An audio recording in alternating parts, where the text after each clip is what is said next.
നൂറ്റാണ്ടിലെ ഭീതിയെന്ന് American president Joe Biden വിശേഷിപ്പിച്ച Milton ചുഴലിക്കാറ്റ് തീരം വിട്ടു. 14 മരണം റിപ്പോർട്ട് ചെയ്തിട്ടുണ്ട്. ചില പ്രദേശങ്ങളിൽ കനത്ത മഴ തുടരുകയാണ്. മിൽട്ടൺ തീവ്രത കുറഞ്ഞ കാറ്റഗറി 1 കാറ്റായി അറ്റ്ലാന്റിക് സമുദ്രത്തിലേക്ക് കടന്നെന്നും വരും മണിക്കൂറുകളിൽ മഴയ്ക്ക് ശമനമുണ്ടാകുമെന്നും കാലാവസ്ഥാ കേന്ദ്രം അറിയിച്ചു. മധ്യ ഫ്ലോറിഡയിലാണ് കൂടുതൽ നാശമുണ്ടായത്. നിരവധി കെട്ടിടങ്ങൾ തകർന്നു. 30 ലക്ഷം വീടുകളിൽ വൈദ്യുതി നിലച്ചു. വിവിധ മേഖലകളിൽ രക്ഷാപ്രവർത്തനങ്ങൾ തുടരുകയാണ്. നിലവിൽ 80,000-ലധികം ആളുകൾ ക്യാമ്പിലാണ്. ചുഴലിക്കാറ്റിന്റെ പശ്ചാത്തലത്തിൽ അടച്ചിട്ട 6 വിമാനത്താവളങ്ങൾ ഉടൻ തുറക്കും. അതിനിടെ മിൽട്ടൺ കുറഞ്ഞത് 19 അനുബന്ധ ചുഴലിക്കാറ്റുകളായതായി ഫ്ലോറിഡ ഗവർണർ പറഞ്ഞു. നിരവധി വീടുകൾ നശിച്ചു. മഴ തുടരുന്ന സാഹചര്യത്തിൽ വെള്ളപ്പൊക്ക സാധ്യത നിലനിൽക്കുന്നതിനാൽ ജനങ്ങൾ സുരക്ഷിത സ്ഥാനങ്ങളിലേക്ക് മാറണമെന്നും ഗവർണർ അറിയിച്ചിട്ടുണ്ട്. ബുധനാഴ്ച വൈകിട്ടോടെയാണ് കരതൊട്ട മിൽട്ടൺ ചുഴലിക്കാറ്റ് ഫ്ലോറിഡയിലെ സിയസ്റ്റ നഗരത്തിൽ ആദ്യമെത്തിയത്. ആദ്യം കാറ്റഗറി 2 കൊടുങ്കാറ്റായി ശക്തി പ്രാപിച്ച മിൽട്ടൺ മണിക്കൂറിൽ 120 മൈൽ വേഗത്തിൽ തീരപ്രദേശങ്ങളിൽ ആഞ്ഞടിച്ചു.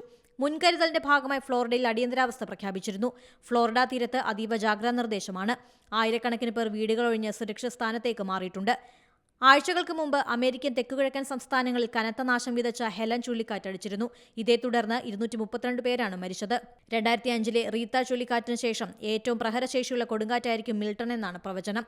International desk Zee Malayalam news. പുതിയ വാർത്തകളും വിശേഷങ്ങളും ഇനി വിരൽ തുമ്പിൽ. എല്ലാ ഡിജിറ്റൽ പ്ലാറ്റ്ഫോമുകളിലും ഇപ്പോൾ സീ മലയാളം ന്യൂസ് ലഭ്യം.